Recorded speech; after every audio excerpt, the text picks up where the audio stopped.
Well, that ain't gonna work. Welcome to the Fast Fix channel. My name's Jason, and today I'm going to show you how to take off a lug nut where the cap has either bulged or become damaged somehow, and it's either spinning inside of the socket or it's actually spinning on the lug nut. One of the two scenarios, they happen often. Here's how to fix it. So in my case, these have bulged to the point where they just no longer can grab the socket. So these are just done. They either spin in the socket or they actually spin around the lug nut itself. So we've got to get these caps off. Here's how to do it. And this is going to be our best friend throughout this process. We have a metal hole bit, and this is either 1 1/8 or 29 millimeters. Pick your flavor, both the same. But essentially what we need to do is cut down into this cap so we can just pull it off and expose the actual lug nut. All right, this should be pretty straightforward. Let's see how it works.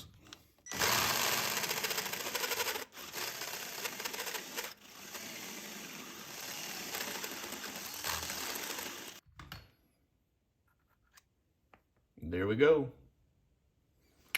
Now we can take a socket and just put it on this actual lug nut and pull these off. All right, we got them all off of there, and the other ones came off just as easy as that first one. But hey, word of caution, wear safety glasses. Metal will be flying everywhere.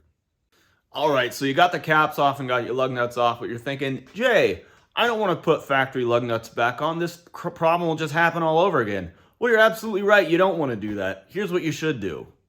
What you got to do is get some of these bad boys. These are one-piece lug nuts that I got off of eBay. And I don't know, guys. I think that's just a machining mark, but I had my doubts when I first got these. I thought maybe they do have a cap on them, but it doesn't look like they do. These should just be a solid one-piece design and therefore won't be susceptible to bulging or anything like that. Yeah, link these in the description. Get some. If this video helped you, please help me and hit like and subscribe. It makes a world of difference. Thanks for watching. Have a great rest of the day.